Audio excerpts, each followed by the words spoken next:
আসসালামু আলাইকুম। স্বাগত বাংলা টিভির প্রাইম নিউজে। আপনাদের সাথে আছি আমি নিয়ামতুল্লাহ সিরাজি। শুরুতেই জানিয়ে দিচ্ছি এসএনএস হুমলন সংবাদ শিরোনাম। বিএনপির নিরঙ্কুশ জয়, ৩৫ বছর পর পুরুষ প্রধানমন্ত্রী পাচ্ছে বাংলাদেশ।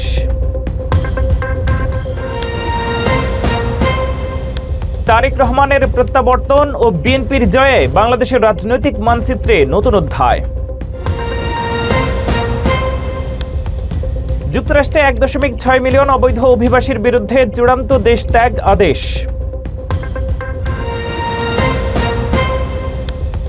এবং নিউ ইয়র্কে প্রথম ফ্রি গ্রোসারি স্টোর উদ্বোধন।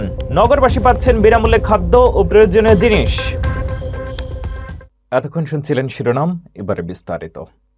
ত্রয়োদশ জাতীয় সংসদ নির্বাচনে বাংলাদেশ জাতীয়তাবাদী দল বিএনপি ও তাদের জোট ২১২ আসনে বিজয়ী হয়েছে, যা সরকার গঠনের জন্য স্পষ্ট সংখ্যাগরিষ্ঠতা। দলীয় সূত্রে জানা যায়, চেয়ারম্যান তারেক রহমান নতুন সরকারের নেতৃত্ব দেবেন। এই ফল দেশের রাজনৈতিক ইতিহাসে নতুন অধ্যায়ের সূচনা নির্দেশ করছে। ত্রয়োদশ জাতীয় সংসদ নির্বাচনে বেসরকারি ফলাফলে নিরঙ্কুশ জয় পেয়েছে বাংলাদেশ জাতীয়তাবাদী দল বিএনপি ও তাদের নেতৃত্বাধীন জোট। ঘোষিত ফল অনুযায়ী জোটটি ২১০টি আসনে জয়লাভ করেছে, যা সরকার গঠনের জন্য স্পষ্ট সংখ্যাগরিষ্ঠতা। এর মধ্য দিয়ে দীর্ঘ রাজনৈতিক টানাপোড়েনের পর আবারও ক্ষমতায় ফিরতে যাচ্ছে বিএনপি। দলীয় সূত্র জানিয়েছে, দলের চেয়ারম্যান তারেক রহমান নতুন সরকারের নেতৃত্ব দেবেন। যদি তা আনুষ্ঠানিকভাবে চূড়ান্ত হয়, তবে প্রায় ৩৫ বছর পর বাংলাদেশ পাবে একজন পুরুষ প্রধানমন্ত্রী। বিষয়টি ইতোমধ্যে রাজনৈতিক অঙ্গনে ব্যাপক আলোচনার জন্ম দিয়েছে। বৃহস্পতিবার ১২ ফেব্রুয়ারি রাতভর ভোট গণনা শেষে বিভিন্ন আসনের বেসরকারি ফলাফল ঘোষণা করা হয়। ফল প্রকাশের পর দলীয় নেতাকর্মীদের মধ্যে উচ্ছ্বাস দেখা গেলেও কেন্দ্রীয়ভাবে সংযত অবস্থান নেয়ার নির্দেশ দেওয়া হয়েছে।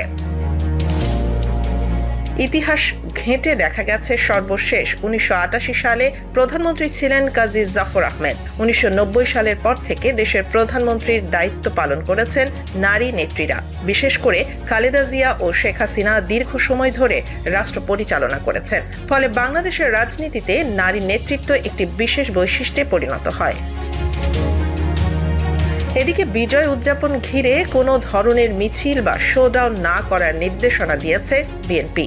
দলের প্রেস উইং জানিয়েছে, নিরঙ্কুশ বিজয় উপলক্ষে বাদ জুমা সারা দেশে শুকরিয়া আদায় করে বিশেষ দোয়ার আয়োজন করা হবে।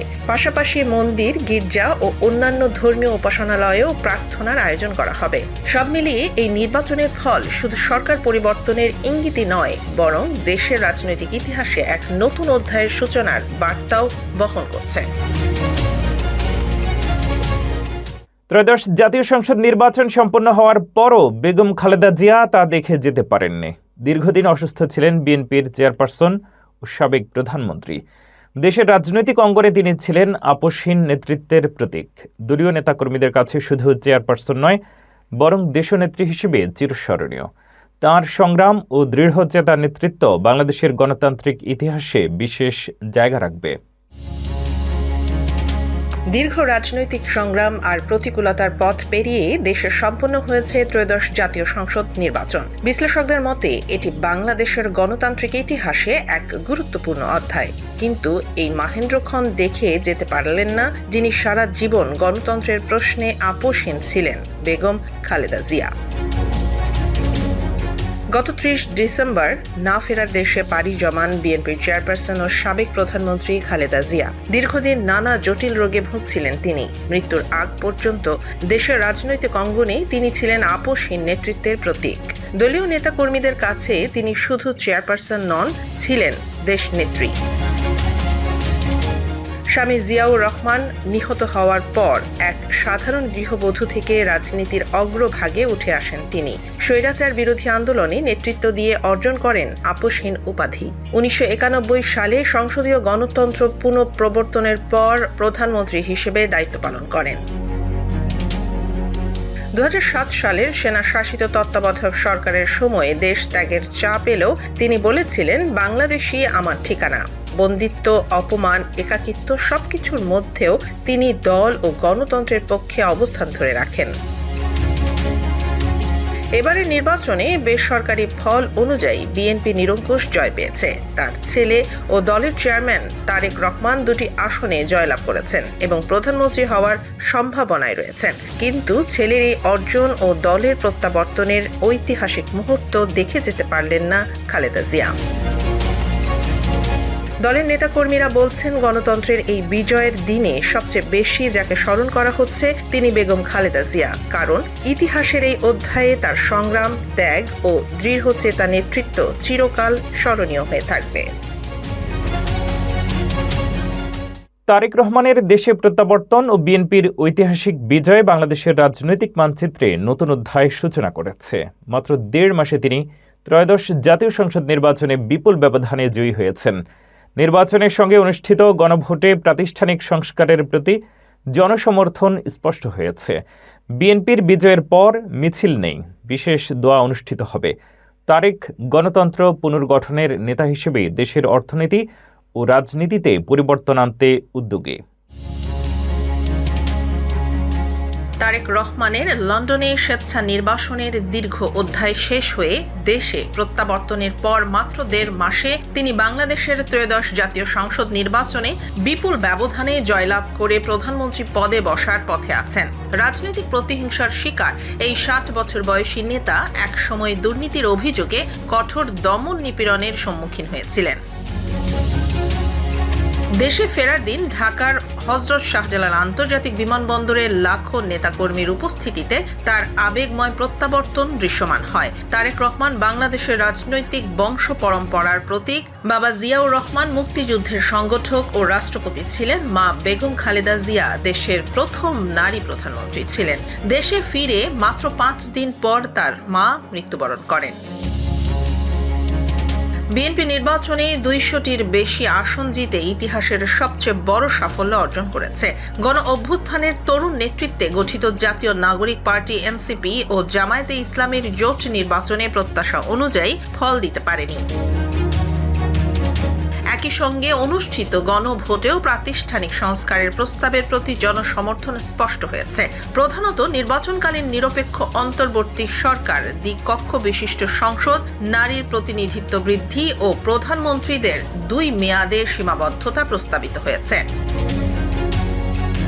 বিএনপি বিজয়ের পর কোনো মিছিল বা শোভাযাত্রা না করার নির্দেশ দেয় এবং বিশেষ দোয়া অনুষ্ঠানের মাধ্যমে দেশ নেত্রীদের কল্যাণ কামনা করা হবে। তারেক রহমান এখন নিজেকে রাজনৈতিক বংশধর হিসেবে নয়, বরং গণতন্ত্র পুনর্গঠনের নেতা হিসেবে তুলে ধরছেন। তিনি দেশের অর্থনৈতিক ও রাজনৈতিক উভয় ক্ষেত্রেই পরিবর্তনের পরিকল্পনা করছেন, যা ভবিষ্যতে রাজনৈতিক মানচিত্রকে নতুন করে গড়ে তুলবে। যুক্তরাষ্ট্রে অভিবাসন ইস্যুতে নতুন বিতর্ক তৈরি হয়েছে। আইস পরিচালক টড লায়ন্স জানান, প্রায় 1.6 মিলিয়ন অভিবাসীর বিরুদ্ধে চূড়ান্ত দেশ ত্যাগ আদেশ রয়েছে, যার বড় অংশের অপরাধমূলক রেকর্ড আছে। মিনেসোটা সহ বিভিন্ন স্থানে অভিযান ও রাজনৈতিক বিরোধের মধ্যেই এই তথ্য সামনে এসেছে, যা দেশটির অভিবাসন নীতিকে ঘিরে উত্তেজনা আরও বাড়িয়েছে। যুক্তরাষ্ট্রে অভিবাসন ইস্যুতে নতুন করে উত্তেজনা তৈরি হয়েছে। দেশটির অভিবাসন ও শুল্ক প্রয়োগকারী সংস্থা আইসের অস্থায়ী পরিচালক টড লায়ন্স জানিয়েছেন, দেশ জুড়ে প্রায় 1.6 মিলিয়ন অভিবাসীর বিরুদ্ধে চূড়ান্ত দেশত্যাগের আদেশ রয়েছে। এর মধ্যে প্রায় অর্ধেকের অপরাধমূলক রেকর্ড আছে বলে দাবি করা হয়েছে। তিনি বলেন, এসব আদেশ সরাসরি আইস দেয়নি, বরং অভিবাসন আদালতের বিচারকেরা দিয়েছেন, যা ইউএস ডিপার্টমেন্ট অফ জাস্টিস এর অধীনে পরিচালিত। মিনেসোটা অঙ্গরাজ্যে বর্তমানে 16,840 জন এই আদেশের আওতায় রয়েছেন। লায়ন্স আরও দাবি করেন, 2 বছর আগে প্রতিদিন প্রায় 10,000 অভিবাসী সীমান্ত অতিক্রম করেছিল, যাদের অনেকের পরিচয় যাচাই করা সম্ভব হয়নি। 2024 সালে প্রায় 70,000 বিশেষ আগ্রহের অভিবাসী প্রবেশ করেছে বলেও তিনি উল্লেখ করেন, যা সম্ভাব্য নিরাপত্তা ঝুঁকি হিসেবে দেখা হচ্ছে। এদিকে মিনেসোটা ও অন্যান্য অঙ্গরাজ্যে আইস অভিযানের কারণে ব্যাপক সমালোচনা তৈরি হয়েছে। সাম্প্রতিক এক ঘটনায় ফেডারেল কর্মকর্তাদের সঙ্গে সংঘর্ষে 2 অ্যাক্টিভিস্ট নিহত হন। ডেমোক্র্যাট আইন প্রণেতারা ডিপার্টমেন্ট অফ হোমল্যান্ড সিকিউরিটি এর তহবিল কমানোর হুমকি দিয়ে নীতি পরিবর্তনের দাবি তুলেছেন। তবে লায়ন্স বলেছেন, অভিবাসন কর্মকর্তাদের এই অভিযান জননিরাপত্তা রক্ষায় গুরুত্বপূর্ণ ভূমিকা রাখছে। তিনি জোর দিয়ে বলেন, কর্মকর্তারা দেশের নিরাপত্তা নিশ্চিত করতে প্রতিশ্রুতিবদ্ধ। বিশ্লেষকদের মতে এই তথ্য প্রকাশ যুক্তরাষ্ট্রের অভিবাসন নীতি নিয়ে চলমান রাজনৈতিক ও সামাজিক বিতর্ককে আরও তীব্র করে তুলবে। যুক্তরাষ্ট্র স্বীকার করেছে ইরানের ডলার সংকট তৈরি করা হয়েছিল, যা রিয়ালের পতন ও দেশ জুড়ে বিক্ষোভের কারণ হয়ে দাঁড়ায়। তেল রপ্তানি ও ব্যাংকিং সীমাবদ্ধতার ফলে সাধারণ জনগণ মুদ্রাস্ফীতি ও দুর্ভোগে পড়েছে। জানুন কিভাবে এই সংকট ইরানের সামাজিক ও রাজনৈতিক অস্থিরতাকে তীব্র করেছে। যুক্তরাষ্ট্রের ট্রেজারি সেক্রেটারি স্কট বেসেন্ট প্রকাশ করেছেন যে ওয়াশিংটন ইরানের ডলার সংকট সৃষ্টি করেছে, যার ফলে ইরানি রিয়াল পতন এবং প্রায় 2 মাস ধরে বড় ধরনের সরকার বিরোধী বিক্ষোভ শুরু হয়। ডিসেম্বর ও জানুয়ারিতে ইরানের অর্থনৈতিক পরিস্থিতি অস্বাভাবিকভাবে খারাপ হয়ে যায়, যা 1979 সালের ইসলামী বিপ্লবের পর সবচেয়ে বড় বিক্ষোভের দিকে নিয়ে যায়। বিক্ষোভ শুরু হয় তেহরানের দোকানদারদের মধ্যে, যারা 2025 সালের শেষ দিকে রিয়াল রেকর্ডভাবে কমতে থাকায় দোকান বন্ধ করে প্রতিবাদ জানায়। এই আন্দোলন পরে দেশের অন্যান্য প্রদেশে ছড়িয়ে পড়ে। ইরানের supreme leader Ayatollah Ali Khamenei সরকার শক্তি প্রয়োগ করে প্রতিক্রিয়া জানায়। এতে 6800 এর বেশি বিক্ষোভকারী নিহত হন, যার মধ্যে অন্তত 150 জন শিশু।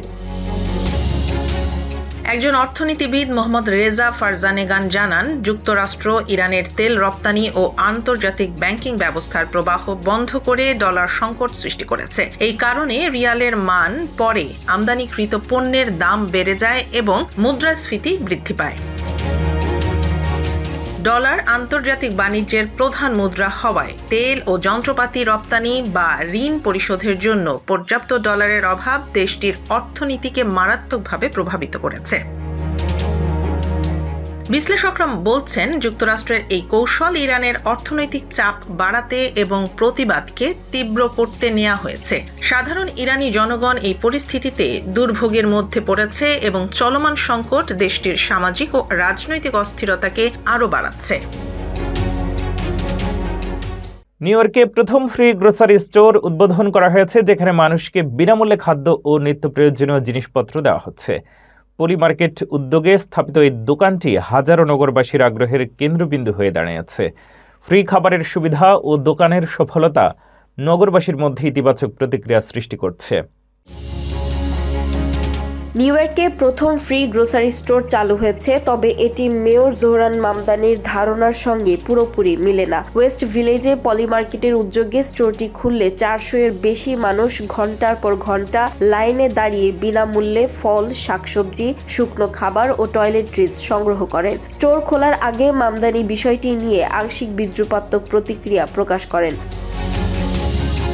তবে নগরবাসী এই উদ্যোগকে ইতিবাচকভাবে গ্রহণ করেছেন। একজন স্থানীয় বলেন, দাম অনেক বাড়ছে, তাই এটি সাহায্যের হাত, ঠিক ফুড ব্যাংকের মতো। পলিমার্কেট স্টেটমেন্ট জানিয়েছে, তারা নিউ ইয়র্কের ফুড ব্যাংককে $10 লাখ দান করেছে, যাতে শহরের খাবারের নিরাপত্তা বাড়ানো যায়। মার্কিন যুক্তরাষ্ট্রের প্রেডিকশন মার্কেটগুলোর নিয়ন্ত্রণ নিয়ে আলোচনা চললেও স্থানীয়রা খাদ্য সহায়তাকে সর্বাগ্রে গুরুত্ব দিয়েছেন। স্টোরটি 2 থেকে 5টা পর্যন্ত খোলা থাকবে এবং গ্রাহকরা বিভিন্ন প্রয়োজনীয় জিনিসপত্র নিয়ে বের হচ্ছেন। শহরের খাদ্য মূল্যের ঊর্ধ্বগতি এবং খাদ্য অসুরক্ষার কারণে এই বিনামূল্যের সুবিধা অনেকের জন্য বড় সহায়ক হিসেবে কাজ করছে। নিউ ইয়র্কের অনেক পরিবার এই ফ্রি স্টোর থেকে সরাসরি উপকৃত হচ্ছেন, বিশেষ করে যারা খাদ্য এবং দৈনন্দিন প্রয়োজনীয় জিনিসপত্রের উচ্চ খরচ সামলাতে সমস্যায় পড়েছেন। নিউ ইয়র্কের গভর্নর নির্বাচন ঘিরে রাজনীতিতে নতুন মাত্রা যোগ করেছেন সিটির মেয়র জোহরান মামদানি। তিনি প্রার্থী না হলেও তার নীতি ও অবস্থানকে কেন্দ্র করে তুমুল বিতর্ক চলছে। রিপাবলিকানদের সমালোচনা এবং হুকুলের সমর্থনের মাঝে মামদানি এখন নির্বাচনী সমীকরণের গুরুত্বপূর্ণ নাম। নিউ ইয়র্ক অঙ্গরাজ্যের গভর্নর নির্বাচন ঘিরে রাজনৈতিক উত্তাপ বাড়ছে, আর সেই আলোচনার কেন্দ্রবিন্দুতে উঠে এসেছেন নিউ ইয়র্ক সিটির মেয়র জোহরান মামদানি, যদিও তিনি নিজে এই নির্বাচনে প্রার্থী নন। লং আইল্যান্ডে অনুষ্ঠিত নিউ ইয়র্ক স্টেট রিপাবলিকান কনভেনশনে গভর্নর কেথি হোকুলের সমালোচনা করতে গিয়ে অনেক রিপাবলিকান নেতা ও সমর্থক মামদানির নাম টেনে আনেন। তাদের অভিযোগ, হোকুল ও মামদানির নীতিগত ঘনিষ্ঠতা নিউ ইয়র্ককে ভুল পথে নিয়ে যাচ্ছে। বিশেষ করে মামদানির ফ্রি বাস ভাড়া, সার্বজনীন শিশু যত্ন এবং অভিবাসন নীতিতে মানবিক অবস্থানের প্রস্তাব রক্ষণশীলদের সমালোচনার মুখে পড়েছে। সম্ভাব্য রিপাবলিকান প্রার্থী ব্রুস ব্লেকম্যান সরাসরি নাম না নিলেও তার প্রচার শিবির হোকুল মামদানি এজেন্ডা নিয়ে কড়া সমালোচনা করেছে। অন্যদিকে হোকুল প্রকাশ্যে মামদানির সমর্থনকে স্বাগত জানিয়ে বলেছেন, দুজন একসঙ্গে কাজ করে নিউ ইয়র্ককে আরও সাশ্রয়ী ও অন্তর্ভুক্তিমূলক করতে চান। উল্লেখযোগ্যভাবে প্রেসিডেন্ট ডোনাল্ড ট্রাম্প নির্বাচনের আগে মামদানির সমালোচনা করলেও জয়ের পর হোয়াইট হাউসে সাক্ষাতে তাকে অভিনন্দন জানান এবং সহযোগিতার আশ্বাস দেন। নিউ ইয়র্ক অঙ্গরাজ্যের প্রায় ৪৫% মানুষ নিউ ইয়র্ক সিটিতে বাস করেন, ফলে সিটির রাজনৈতিক সিদ্ধান্ত অঙ্গরাজ্য রাজনীতিতে বড় প্রভাব ফেলে। তাই গভর্নর নির্বাচনের প্রচারণায় মামদানি সরাসরি প্রার্থী না হলেও তার নীতি ও অবস্থান এখন বড় রাজনৈতিক ইস্যু হয়ে উঠেছে। শেষ করছি বিনোদন সংবাদ দিয়ে। রাষ্ট্রে অবস্থানরত 90 দশকের জনপ্রিয় অভিনেত্রী মৌসুমী সম্প্রতি তার সহশিল্পী হাসান জাহাঙ্গীরকে বিয়ে করার গুজব নিয়ে মুখ খুলেছেন। গত বছর মুক্তি পাওয়া সুন্দরী পিএস চাই টেলিফিল্মের প্রচারের পর সামাজিক মাধ্যমে ছড়িয়ে পড়ে তিনি নাকি হাসানকে বিয়ে করেছেন।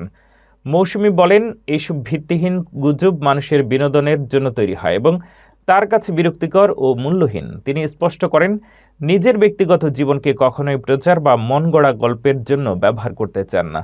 তিনি আরও জানান, কিছু মানুষ ভিউ আর মনোযোগ পাওয়ার আশায় শিল্পীদের নাম ব্যবহার করে মিথ্যা গল্প ছড়িয়ে দেয়। আইন প্রয়োগ ও দৃষ্টান্তমূলক শাস্তি থাকলে এই ধরনের গুজব কমত। বর্তমানে মৌসুমী যুক্তরাষ্ট্রে একটি নাটকের শুটিংয়ে ব্যস্ত সময় পার করছেন। পাশাপাশি তার নতুন সিনেমা অর্ধাঙ্গিনী মুক্তির অপেক্ষায়, যা ইউটিউবে প্রদর্শিত হওয়ার কথা রয়েছে।